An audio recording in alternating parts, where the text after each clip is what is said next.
Então vamos lá, seja muito bem-vindo a mais um Ciência dos Dados na Prática. Uma satisfação enorme bater esse papo aqui com você, trazendo a ciência de dados para resolver os mais diversos problemas da nossa sociedade. E hoje nós vamos tratar de um problema que realmente é um problema que talvez ainda não esteja sendo dada a devida preocupação, como é merecido. O fato é que nós vivemos num pálido ponto azul aqui no nosso universo que possui bilhões de galáxias e que possui bilhões de planetas que orbitam bilhões de estrelas como o Sol. Mas a nossa sociedade, a nossa humanidade, a nossa espécie ainda não conseguiu encontrar nenhum planeta tal como esse nosso lindo planeta Terra, que é somente um pálidozinho ponto azul no universo. Por quê? O fato é o seguinte, galera, nós não encontramos um outro habitat que possua uma atmosfera com a quantidade de oxigênio necessária para que nós, seres humanos, sobrevivamos. Só que, mesmo assim, nós que somos seres que dizemos ser seres inteligentes, não estamos tendo inteligência suficiente para diminuir a poluição que está destruindo a nossa proteção, a nossa camada atmosférica, que é composta por N gases, mas nós estamos manipulando alguns gases, criando aí alguns tipos de clorofluorcarboneto, enfim, uma porrada de produtos que sequer existiam na natureza, que estão corroendo aí a nossa camada de ozônio e entre outras coisas também, né? Incêndios, o que a gente mais faz é destruir o nosso próprio habitat. Como é que nós podemos dizer que nós somos seres inteligentes, né? Há uma controvérsia, mas o fato, galera, tirando todo esse sarcasmo, essa brincadeira que eu sempre trago para vocês, o fato é que nós precisamos cuidar do nosso planeta, galera. Nós estamos mandando pessoas para o espaço, estamos querendo alcançar pessoas em Marte, alcançar pessoas, não, nós estamos querendo chegar até Marte, levar o primeiro ser humano até Marte, mas o fato é que nós não temos tecnologia o suficiente para salvar a nossa própria espécie. Então, o que a gente precisa fazer é medidas preventivas, galera. Nós precisamos utilizar a nossa inteligência para utilizarmos da nossa tecnologia para criarmos medidas preventivas para nos ajudar a diminuir essa parada que está acontecendo. Nós só temos esse lugar, por enquanto, no universo. E é esse pálido ponto azul que, galera, é a coisa mais linda de meu Deus, é o nosso planeta Terra. Vamos embora? O que a gente vai fazer hoje, cientista de dados? Nós vamos ajudar de alguma forma. Nós aqui, cientistas de dados, vamos trabalhar aqui num projeto no qual a gente vai fazer previsão de poluição, galera, poluição no ar. Vamos fazer algum trabalho para medir o índice de poluição. E existem várias formas de se fazer isso. E existem várias formas do cientista de dados com o seu conhecimento ajudar a nossa sociedade a diminuir a poluição. Tudo bem? Vamos para frente? Bora conhecer alguns contextos bem interessantes, tá bom? Eu quero trazer um contexto bem sutil e ele é muito recente que a gente precisa ficar de olho, galera. Me diga por quê. Vou te falar agora. Olha só, você pode ter visto que as notícias recentes afirmam que a qualidade do ar melhorou devido ao Covid. Mas, galera, o fato é que isso é verdade para alguns locais, mas a verdade ela é um pouco mais complicada. Em muitas cidades, a qualidade do ar parece piorar à medida que mais pessoas ficam em casa. Então a gente não pode utilizar somente essa primeira afirmação. Beleza? Fica comigo, bora lá. Olha só, nós vamos nos aprofundar e aí a gente precisa encontrar maneiras de rastrear a qualidade do ar. Como ela está mudando, mesmo em lugares com sensores, porque a gente já possui centenas de cidades espalhadas pelo mundo com sensores baseados em solo, para que a gente consiga medir ali, por meio de satélites, se há ou não um tipo de poluição que você já vai conhecer, tá bom? Só que por que da sutileza disso tudo? Olha que interessante. Nós estamos numa pandemia, numa crise atual, no qual a qualidade do ar, ela torna a doença respiratória muito mais perigosa por conta do Covid. Ou seja, se nós não cuidarmos da qualidade, da má qualidade do ar, o Covid fica mais perigoso ainda. E me diga como é que você sabe, Eduardo? Porque, galera, talvez você saiba, talvez não, mas eu fiquei internado na UTI durante 17 dias. E, galera, eu já tinha tido bronquite na vida. Já tinha tido falta de ar quando eu era molequinho, criança e tal. Mas, galera, essa parada aqui, o Covid, a falta de ar, é um negócio assim que você não consegue nem levantar a mão para pegar um copo de água.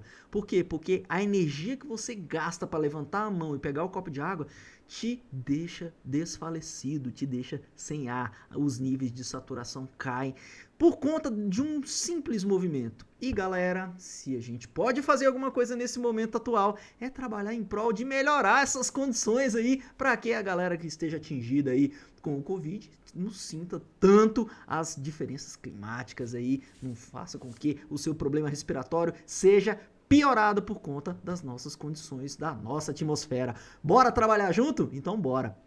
Tem como fazer isso, Eduardo? Galera, tem sim. Eu descobri uma parada massa. Eu descobri porque assim, eu conheci esses dias, mas isso já existe há algum tempo, há alguns anos, para falar a verdade, que existem dados compartilhados, galera, dados meteorológicos por meio de satélites, inclusive. Existe um satélite chamado Sentinel 5P, Sentinela 5P, beleza? É um satélite que ele rastreia o planeta e ele consegue medir, calcular ali, ele consegue trazer pra gente a informação dos poluentes que existem na nossa atmosfera. Sério, Eduardo? Sério, galera, seríssimo. Inclusive tem mais informações nos links lá depois dessa aula para você se aprofundar nessa parada. Esse é só mais um dos temas que a gente pode mergulhar para ajudar a nossa sociedade, beleza? Ó, um dos grandes objetivos do cientista de dados é usar as informações para prever a concentração de partículas PM2.5. Eduardo, que diacho é PM2.5? É uma medida comum de qualidade do ar que normalmente requer esses sensores que eu te falei. Todos os dias existem centenas de cidades que possuem aí informações sobre a qualidade do ar, dada essa concentração de partículas PM2.5. Ou seja, se tem uma quantidade X, né, um valor X é ultrapassado, significa que a cidade aí está com partículas poluentes de forma muito perigosa. Beleza, galera? Isso é só um pouquinho da inteligência que o ser humano vem desenvolvendo para que a gente possa aí conservar a nossa camada atmosférica. Beleza? Galera, olha só, aqui está o link, eu deixo o link aqui, inclusive, por quê? Porque no site de desenvolvedores do Google, galera, a gente consegue buscar esses dados aqui, ó. Aqui no Google, ele deixa aqui hospedado nesse site várias informações, ó. Tem vários datasets aqui, ó, View All Datasets, tem vários datasets sobre informações climáticas coletadas não só pelo Sentinela 5P, você já vai ver que existem outras fontes de dados bem interessantes, tá bom? Mas você pode mergulhar aqui para você conhecer o que faz esse Sentinela 5P. Eu vou mostrar para você porque ele é bem interessante. Você vê aqui que ele é um instrumento precursor que coletou dados, que coleta dados para medir a qualidade do nosso ar. E olha só quem fez essa parada aqui, galera. União Europeia, misturada com a Agência Espacial Europeia e o Copérnicos, galera, que é um centro também de inteligência. Olha que massa aqui, uma das informações do Sentinela 5P. Esse aqui é o índice que mede a UV aerosol. Esse aqui é um índice que mede a quantidade de nuvens. Então, olha só, os satélites eles vão printando algumas informações e vão trazendo coisas preciosas para a gente. Olha esse aqui, na nossa camada atmosférica, como eu falei, existem vários tipos de elementos, né? Olha aqui, ó, o monóxido de carbono. E a gente vê aqui, ó, que a data disponível de avaliação aqui, 2018, então a gente já tem vários dados para trabalhar aí, para fazer previsões de índices aí de poluentes. Então a gente está falando de um aqui, ó, monóxido de carbono. Você vê que a concentração bem grande aqui no centro da África, né, galera? Aqui na China. Olha só, formaldeído, galera, também tem uma concentração muito grande no mesmo lugar. Aqui na Índia também muito grande, no México, beleza? Outras informações, dióxido de nitrogênio, que também é um poluente, galera. Muito aqui nos Estados Unidos, aqui na leste da China. A nossa camada de ozônio, né? A quantidade de ozônio também é medida, beleza? Então, são várias outras coisas. Aqui, ó, o SO2 também, galera. SO2, metano, tudo aqui disponível para a gente fazer o nosso trabalho de previsão ali de poluição. Esse é só mais um dos exemplos e eu falo que compartilhamento é lindo, porque olha só, com esse Sentinela 5P, a gente consegue coletar dados úteis para avaliar a qualidade do ar, né? Ele é um sensor que registra reflectância de comprimento de ondas importantes para medir as concentrações atmosféricas, como você já viu, de ozônio, metano, formaldeído, aerosol, monóxido de carbono, óxido de nitrogênio e o SO2, o dióxido de enxofre. Beleza? Galera, é isso. Eu queria trazer essa informação para você e, como a gente já viu, o PM2.5, ele é um dos grandes índices, é um dos grandes indicadores de poluição no nosso ar. E por que ele é tão importante assim, Eduardo? Por que ele mostra ali a importância, por que ele mostra ali o quão perigoso está ali a nossa situação com relação à poluição? Porque olha só, galera, o PM2.5, ele é uma partícula muito, mas muito pequena. Dá uma olhada nessa imagem aqui. Tá vendo essa imagem? Isso aqui, ó, é uma pedra de sal, isso aqui é um cabelo humano. Ó, esse aqui é o PM10, ó o PM2.5, o tamanho que é. Então, como ele é bem pequenininho, olha aqui, essa é a partículazinha. Ele é muito pequenininho, então ele acaba, galera, entrando aqui nos bronquíolos. Eles adentram todo o nosso pulmão, ele vai lá, porque o nosso sistema pulmonar não consegue filtrar essa parada, galera. Então ele vai se concentrando em alguns locais ali, nos bronquíolos, nos alvéolos, e chega até lá embaixo no nosso pulmão, causando doenças respiratórias, galera. Então por isso que ele é um índice bem interessante para se utilizar aí nas medidas de poluição. Olha só que interessante, o PM, quando ele é maior que 10, a gente consegue fazer aqui, ó, ainda aqui um trabalho de filtragem. Quando ele é entre 2,5 e 10, opa, já desce um pouquinho, começa a entrar no pulmão. Mas quando ele é entre 2,5 e 2,5, galera, aí ele entra em partes muito importantes no nosso pulmão e causa a doença, galera. Olha só que interessante. E aqui tá mais um exemplo de como a gente pode utilizar essa parada para fazer as medidas de poluição. Olha só, o desafio para o cientista de dados é prever a concentração de partículas PM2 no ar todos os dias para uma determinada cidade. Então, o PM2 são partículas atmosféricas com diâmetro inferior a 2,5 micrômetros, galera. E é um dos poluentes mais nocivos, tá bom? Então, por isso ela é uma medida comum de qualidade do ar que requer sensores baseados no solo. Tudo bem? Então, isso aqui é só mais um exemplo para a gente ver o tanto que é importante a gente medir essa partículazinha danada aqui que pode fazer um mal danado para nossa respiração, tá bom? Como que a gente pode coletar esses dados, Eduardo? Existem 3 fontes bem interessantes: sensores de qualidade no ar, informações do Global Forest System, que são dados meteorológicos, e as informações do próprio satélite 5P, que a gente já conheceu ali no Google, para que a gente possa fazer ali conexão e baixar as informações, tá bom? Aqui dentro a gente tem várias informações que vão nos ajudar, tais como o NO2, que a gente já viu, tá bom? Informações de densidade do NO2 e dos demais outros poluentes. Tudo bem? Galera, agora eu queria falar de uma outra coisa. Eu estou aqui no Centro-Oeste, eu moro em Brasília, Distrito Federal, mais especificamente em Sobradinho, Distrito Federal. E aqui, galera, nessa época do ano, final de agosto, início de setembro, o Cerrado queima, galera. Aqui a vegetação predominante é o cerrado e a gente poderia muito utilizar esse tipo de trabalho para fazer previsão de queimadas. Eu trouxe um retrato e uma foto para mostrar aqui para vocês esses dias à noite. A gente fotografou aqui essa parada para você ver o tanto que as queimadas atingiram aqui a região em volta do nosso condomínio, onde a gente mora.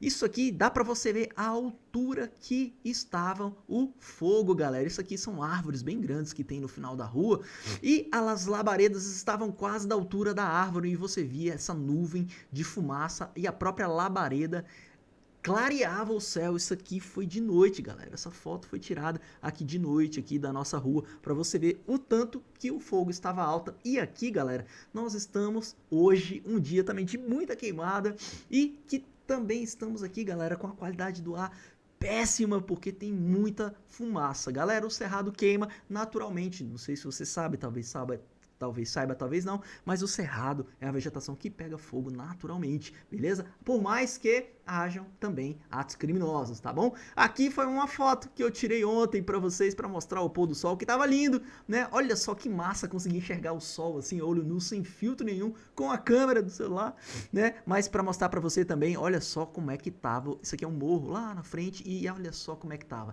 Dá pra você ver que a imagem tem muita fumaça, né? Então por isso que também a gente tava conseguindo enxergar tão bem o sol. E o pôr do sol ficou lindo, mas a poluição atmosférica estava em níveis assim exagerados.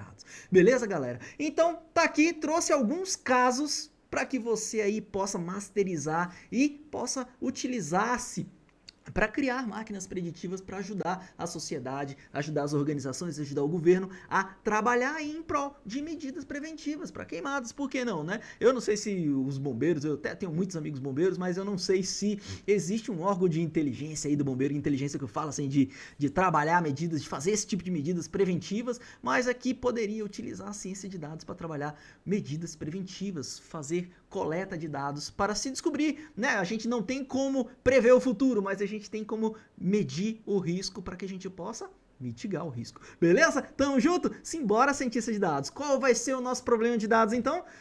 Qual vai ser o nosso problema de negócio de hoje, então, Eduardo? Então, será algo que é exatamente medir a poluição, né? Não há como negar que a poluição do ar está impactando a natureza e o nosso clima, e um valor de índice de qualidade do ar, AQI, de 201 a 300 se traduz em condições de qualidade do ar muito insalubres para a sobrevivência.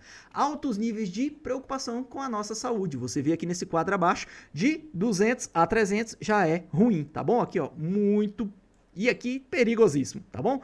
O ideal seria de 0 a 50. Então, nós temos aqui, nós, cientistas de dados, fomos convidados por entidades de proteção ambiental e pelo nosso governo para ajudar no monitoramento do índice de poluição do ar aqui da nossa cidade, daí da sua cidade, para tomar as medidas preventivas necessárias para mitigar esse risco, galera, de deixar a poluição aumentar, tá bom? Devido ao aumento do número de veículos na cidade, entre outros, o nível de poluição do ar está aumentando muito e, consequentemente, afetando a natureza. Você precisa construir uma máquina preditiva para prever o índice de poluição do ar com base em dados históricos fornecidos para ajudar o governo e a sociedade a administrar essa parada. Simbora, tamo junto? Então, beleza. Já sabemos o nosso problema de negócio, vamos aí fazer previsão do índice de poluição para que a gente possa fazer medidas preventivas. Beleza? Beleza, Eduardo? Então, onde estão os dados, Eduardo? Nós coletamos dados que podem ser dados daqueles satélites, que podem ser dados coletados com sensores baseados no solo, que podem ser dados de comum acordo aí das mais diversas regiões. Nós temos institutos de meteorologia que podem nos ajudar nessa parada, mas o fato é que para vocês eu deixei esse link aqui para que você possa fazer o download direto dos datasets que a gente vai utilizar aqui, tá bom? Eu imprimi aqui 2 datasets, um de treino e um de teste, porque esses datasets foram utilizados em competições e geralmente eles separam um pedaço para que a gente possa passar na máquina preditiva e enviar para eles para submeter os nossos resultados, tá bom? Eu vou usar os dois para a gente compilar, porque quanto mais informação a gente tiver sobre essas variáveis que a gente vai utilizar, melhor fica ali a nossa depreensão sobre os dados e melhor será a nossa máquina preditiva, tá bom? Então, olha só, o que tem nesse dataset? Conjunto de dados consiste em determinados parâmetros, como umidade, velocidade e direção do vento, temperatura, visibilidade e muito mais, em uma data específica no horário mencionado. Beleza? Em uma data específica no horário mencionado.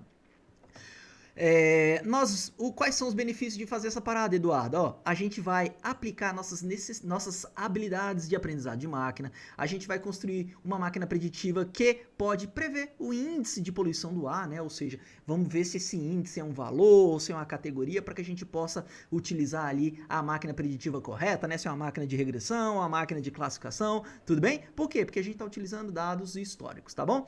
Esse desafio vai nos ajudar a aprimorar esse conhecimento em regressão. Então a gente já está tendo um alerta aí sobre o que a gente vai usar, com séries temporais. Por quê? Porque a gente vai utilizar medidas baseadas no tempo, tudo bem? E aí a gente vai conseguir construir uma máquina preditiva que prevê a poluição do ar em um dia específico mais à frente no futuro, beleza?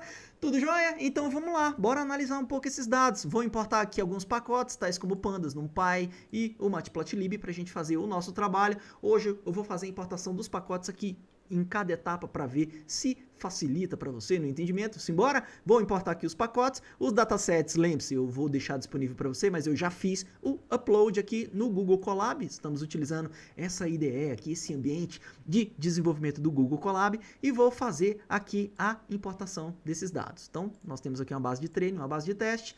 Vamos dar uma olhada aqui na nossa base de treino, quais são as colunas, bora dar uma olhada aqui na shape desse banco de dados. Então, nós temos aqui, ó, 33.750 informações sobre aqui o índice de poluição do ar, beleza? Nós temos aqui uma variável que é a variável tempo, beleza? Date time é um tipo um timestamp, uma variável que tem data, hora, minuto, segundo, dia, beleza? Você vai ver ela aqui embaixo.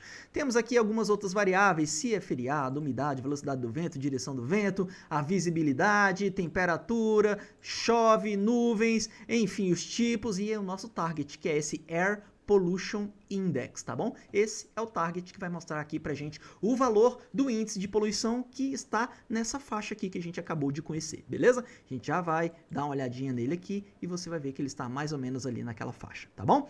O dataset de teste, como você vai ver, eu expliquei para você que ele é um dataset que a gente usa lá no final, depois que a gente constrói a nossa máquina preditiva para submeter lá para a banca examinadora, né? Enfim, e aí a gente mesmo vai colocar o target, por quê? Porque a gente vai usar ele para prever. Então, aqui não tem o target, não tem aqui o index, tá bom? É só mais um dataset para a gente utilizar aqui para concatenar e ter mais informações, porque querendo ou não, são mais 14 mil registros aqui, né? Então nós temos mais 14 mil registros que a gente pode olhar o comportamento de cada uma das variáveis e por aí vai, tá bom? Isso é muito utilizado aí nas competições. Bora dar uma olhada aqui, um head aqui, bora olhar aqui, sei lá, os 3 primeiros registros pra gente ver o tipo das variáveis aqui, né? Então vamos lá, o que a gente tem aqui? Temos algumas variáveis aqui, date time, como a gente já viu, data, hora, minuto, segundo, ano, dia e mês, tá bom? Temos aqui a umidade, velocidade do vento, direção do vento, visibilidade em milhas, temperatura. A temperatura tá num formato estranho aqui,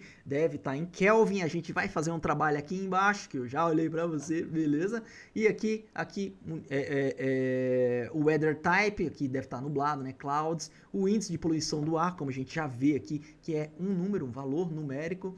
E aqui também a gente vê o volume, né? O traffic volume. Tudo bem? Beleza? Bora dar uma estatística descritiva aqui nessa parada para conhecer. Então você está vendo aqui que nós estamos olhando aqui o dataset de treino, a gente está vendo aqui para, por exemplo, velocidade do vento, o valor mínimo está aqui, 0, não tem vento nenhum, e máximo tem aqui 16, né? Deve ter algum tipo de medida aqui específico, a direção do vento também, a visibilidade, nós temos todas as distribuições. E olha que interessante, a gente vê aqui, ó, que a visibilidade em milhas e o dew point parece ser a mesma variável, né? Tem a mesma distribuição para os mesmos pontos ali, né? Para os mesmos pontos estatísticos. É bem difícil isso acontecer, né? A média de 4.98, 748, 257, 021. Então a gente pode ter uma variável duplicada com nomes diferentes, né? Então a gente talvez vai ter que fazer um trabalho aqui, tá bom? Beleza? Então, bora dar uma olhada aqui na nossa matriz de correlação, né, galera? Então a gente vê aqui que valores roxinhos aqui não há problemas de multicolinearidade, mas valores extremos há sim. Então, por exemplo, a gente vê aqui que o mais escurinho e o mais clarinho haveria problema, mas olha só que interessante. Quando a gente olha aqui essa variável, que é a umidade dividido pelo tempo, que é a umidade ratio temp, a variável, ela é altamente correlacionada com a umidade, né? Então, talvez a gente precise eliminar uma dessas duas variáveis, beleza? Mais uma análise exploratória bem interessante para você. Bora ver um gráfico aqui.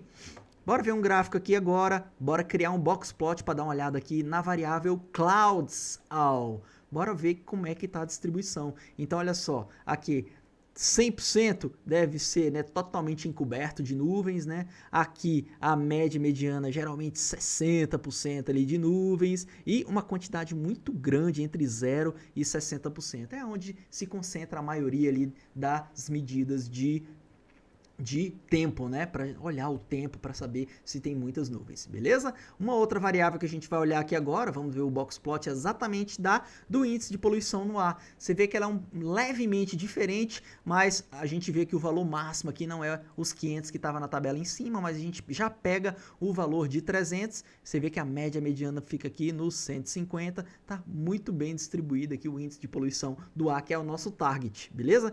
Bora dar uma olhada no histograma aqui da umidade, né, galera? A gente vê aqui o nosso plot, a gente vê um plot aqui, um histograma com a distribuição ali dos dados. A gente vê que ela é assimétrica, a esquerda vai até 100, né, a umidade relativa do ar 100, e ela tá aqui, geralmente a umidade está sempre ali em torno de 70%. Bem interessante. Bora olhar aqui os tipos de feriado ali, né, galera? A gente tá bem estranho esse gráfico aqui.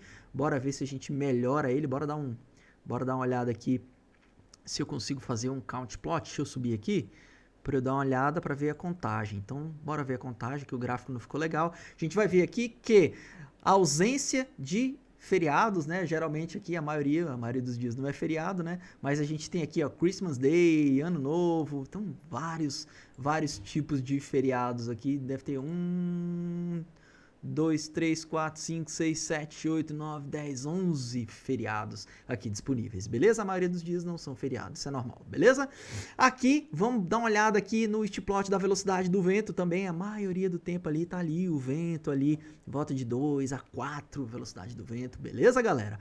E assim, sucessivamente, você vai olhando as variáveis e verificando ali os mais diversos tipos de medidas, de análise exploratória que você pode fazer para conhecer ali o seu dataset. Beleza? Bora finalizar aqui a nossa análise exploratória, dando uma olhada aqui exatamente no Holiday. Ele está concentrado aqui, porque a maioria, né, galera, é known, a maioria ali não é feriado, então esse tipo de gráfico não é muito interessante para esse tipo de variável. Tranquilo? Terminamos a nossa análise exploratória, conhecemos um pouco os dados, vimos que o nosso target, ele tá ali bem discriminado, bem balanceadinho, e é um valor, é uma regressão. Vimos ali outros tipos ali, ó, as outras variáveis. Já sabemos que existem algumas variáveis que são object, né, galera? Ó, bora dar uma olhada aqui, ó. Esse date time aqui, que é exatamente a medida ali do dia, a hora, minuto, segundo que aconteceu a parada, tá como object. A gente vai ter que fazer uma transformação. Feriado também, bora ter que fazer uma transformação aqui também. Nós temos aqui o tipo do clima também está object. Bora fazer algumas transformações, beleza? Vamos fazer exatamente agora no pré-processamento dos dados. Bora mexer aqui, bora só, antes de fazer tudo isso, fazer um teste para verificar se a visibilidade em milhas é a mesma coisa do que o dew point. Então, o que a gente faz aqui? Vou fazer uma divisão aqui só para verificar se exatamente a divisão é igual a 1. Então, a gente está tratando aqui da mesma variável. A gente vai eliminar uma das duas, beleza? Isso aqui foi só um teste simples para saber se essas duas variáveis que a gente via lá, se elas são exatamente a mesma variável, tá bom, galera? Então, a gente vai acabar eliminando essas variáveis aqui. Eu vou colocar aqui, ó, eliminando variáveis idênticas, beleza? Vou colocar aqui exatamente só para que a gente identifique o que a gente está fazendo aqui. Então, vou eliminar das duas bases, da de treino e da de teste, para que a gente não tenha essa parada, tá bom? Beleza? Então, esse tipo de trabalho é um trabalho que a gente faz aqui de pré-processamento exatamente para a gente ir eliminando as variáveis que são redundantes, tá bom? Bora verificar se o nosso trabalho que a gente fez aqui, se tem valores nulo ou não, tanto do dataset de treino quanto do dataset de teste, e aqui a gente vê que não existem valores nulos para nenhuma das variáveis. Beleza? Galera, bora fazer aquele trabalho de conversão da temperatura que a gente viu. Por quê? Porque a gente está vendo que a temperatura está em Kelvin, beleza? A temperatura está em Kelvin. Como é que a gente faz a transformação, Eduardo? Para deixar em Celsius? Tá aqui, ó. Peguei uma burrinha aqui, tem uma cola aqui, ó. De Kelvin para Celsius é só tirar 273. E tá aqui, a gente tira 273 e agora a temperatura vai estar em graus Celsius, né, galera? Pelo menos eu tô mais acostumado a ver a temperatura em graus Celsius. Vamos embora? Beleza? Beleza. O que a gente vai fazer aqui agora? A gente vai fazer o label encoder, né, galera? O label encoder, que é exatamente conversão de texto em número. A gente vai fazer das duas bases, então por isso eu estou fazendo um append aqui no train, junto com o teste, da mesma variável, para que a gente possa fazer esse label encoder de uma vez só, tá bom? Tanto para holiday, que é o que eu vou fazer agora, quanto para o tipo do tempo, né, galera? Nós temos aqui o tipo do tempo que tem nas duas bases. tanto na de treino quanto na de teste. Então eu vou executar nas duas bases. E agora, galera, a gente vai fazer mais uma transformação que é a variável datetime, que está como object, a gente vai colocar como datetime, né? A gente vai usar a função toDateTime do Pandas para que a gente possa, inclusive, criar outras variáveis. O que a gente está fazendo aqui? Ó? Primeiro, eu estou convertendo ela em datetime, tudo bem? Depois, eu vou extrair, vou criar a variável só ano, só dia, só semana do ano, mês, dia da semana, qual é a semana em si e a hora, tá bom? Vamos separar tudo isso, porque trabalho envolvendo séries temporais, essas variáveis, elas são importantes quando elas estão separadas, beleza? A gente consegue verificar tendências, galera, e isso é muito importante. Faz isso na base de treino, agora na base de teste também a gente precisa preparar as duas bases para fazer o nosso trabalho. Aqui a gente vai só imprimir o datetime para ver se a nossa transformação ela ficou certinha mesmo, e você vê que ficou, ó, segundo, minuto, hora, dia, mês e ano. Tudo certinho, tudo bonitinho para todos os datasets. Beleza, galera? Agora aqui eu vou simplesmente, para ignorar alguns alertas que a gente vai ver aqui, eu vou simplesmente deletar agora a variável datetime, que a gente não vai mais utilizar, tá bom? A gente vai utilizar só as outras variáveis. Beleza? Separadinhas. Galera, para finalizar o pré-processamento, agora a gente vai fazer a amostragem dos dados. Lembra que a gente tem que separar as variáveis explicativas e o target? A gente agora, as variáveis explicativas serão todas tirando a poluição do ar. Por quê? Porque ela é o nosso target e vai ficar aqui no Y, tá bom? Agora a gente vai separar os dados para treinar e para testar. Então eu deixo aqui, ó, o train test split, a gente faz tudo junto. X de treino, X de teste de validação. Y de treino, Y de teste de validação, tá bom? Train test split, 25% para o teste e um handle state para você fazer aí essa parada, tudo bem? Executa isso aqui, bora dar uma olhada na shape dos dados, né, para ver se bate os valores. Você vê que a gente pegou agora, tanto para treino quanto para teste, se você somar, vai dar os 30 e pouco mil lá que tem na nossa base de teste, tudo bem? De treino, quer dizer. Beleza? Vamos lá? Agora bora para nossa penúltima etapa, que é a construção da máquina preditiva. E aqui eu convido você a, inclusive, utilizar outras máquinas preditivas de regressão. Você pode utilizar o XBoost Regresso, pode utilizar aí um Light GBM Regressor, um Cat Boost Regressor. Eu vou utilizar aqui o Gradient Boosting Regresso, galera. É o GBM, tá bom? É o algoritmo GBM para regressões. Então aqui nós estamos falando do Ensemble, é um método de agrupamento. Esse aqui é um tipo boosting que ele utiliza os erros dos modelos anteriores para corrigir o modelo que está sendo criado agora nesse exato momento. E ele traz para a gente alguns aprimoramentos das árvores de decisão. Lembra, o Random Forest não possui, por exemplo, esse parâmetro aqui, é Learning Rate, né? Essa é exatamente uma das evoluções aqui do boosting, galera. O Random Forest, ele é um bagging, tá bom? Beleza? Bora pra frente? Então vamos criar o nosso regressor. Vou chamar ele de GB mesmo, de Gradient Boosting. Vamos utilizar o Gradient Boosting Regressor. Vou colocar aqui alguns hiperparâmetros. Verbose igual a 1 para ele printando de 1 em 1. Learning Rate 10%, número de estimadores igual a 100 e uma semente aleatória. Bora fazer o treinamento e logo depois já fazer o predict para a gente fazer as novas predições com a nossa máquina preditiva. E aqui ele vai printando de 1 em 1 para a gente ver ali o valor, tá bom? Da centésima árvore. E você vê aqui que ele obteve o menor valor ali na centésima árvore, né? 6.825 é o menor valor, beleza? Na centésima árvore. Então, bora pra frente. Esse aqui é um output bem interessante aqui do Gradient Boost Machine. Beleza, então chegamos aqui agora na quinta etapa para fazer a avaliação da nossa máquina preditiva. Nós temos aqui dois pacotinhos, duas funções que a gente vai importar para a gente criar aqui a nossa métrica, né? Nós vamos usar a raiz quadrada e o MSE, né? Então, a gente vai calcular o RMSE, tá bom, galera? Vamos calcular o RMSE e vamos ver o nosso score, exatamente o nosso score, para a gente ver o resultado ali da nossa máquina preditiva, tá bom? Então, veja aqui, lindos 91.43, uma máquina preditiva bem acuradinha, com os dados que a gente tem. Eduardo, que massa, cara! Eu posso ver se eu melhoro, se eu escolher uma outra máquina preditiva, se eu escolho uma outra learn rate. Você não pode, você deve. Coloca aí uma quantidade de árvore maior, cuidado com o problema do overfitting. olha ali a taxa de aprendizado, estude para você ver quanto menor o valor aqui, qual o resultado que eu vou ter aqui embaixo, tente melhorar esse score aí, tudo bem? Beleza, Eduardo, eu quero saber agora quais são as variáveis mais importantes, Eduardo. Tem como eu saber? Tem sim, não só tem como você vai ver agora, ó. As features do Gradient Boosting para você verificar aqui as variáveis que foram consideradas mais importantes aqui na sua regressão. E olha só que interessante. A variável temperatura aqui contribuindo com... A variável temperatura contribuindo aqui com praticamente 20% aqui da sua máquina preditiva. Dá uma olhada aqui, a temperatura lá em cima, a taxa ali da umidade sobre o tempo também, muito importante, que foi uma variável que a gente criou, né? Dividimos a umidade pelo tempo, por isso que está aqui o ratio. O traffic volume também muito importante, a direção do vento importante. Ora, tá aqui uma outra variável que a gente criou ali para a série temporal. A gente não tinha o date time lá que estava dia, hora, minuto, segundo, ano, mês. Então agora aqui, ó, só hora já foi muito importante, né? Velocidade do vento, o dia também muito importante, mas menos importante do que a hora. Daí você vê a importância de fazer um pré-processamento bem bacana para fazer as suas previsões.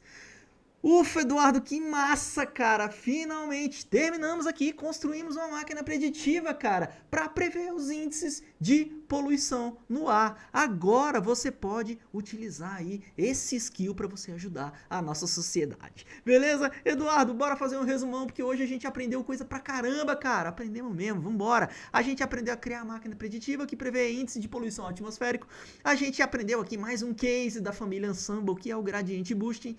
Fizemos aqui criação de variáveis, feature engineering, lindamente criamos várias variáveis que foram importantes na construção da nossa máquina preditiva e você fez o papel de cidadão, ajudando a sociedade a cuidar desse pequeno ponto pálido azul que se situa num pedaço microscópico do nosso universo, que é, por enquanto, o nosso único habitat, esse pálido ponto azul. Eu espero que esse Ciência dos Dados na Prática tenha sido de muita relevância para você e a gente se encontra no próximo Ciência dos Dados na Prática. Não deixe de seguir aqui o Ciência dos Dados na Prática aqui nesses links, tá bom? Onde você pode encontrar as outras redes sociais e alguns cases aqui importantes para você também, espalhados aí no YouTube, Facebook, Instagram, Telegram. Tudo bem? Não se esqueça do dataset e esse script vai estar disponível no nosso grupo no Telegram Raiz, Galera Raiz de Ciência de Dados. Um forte abraço e a gente se vê no próximo Ciência dos Dados na Prática.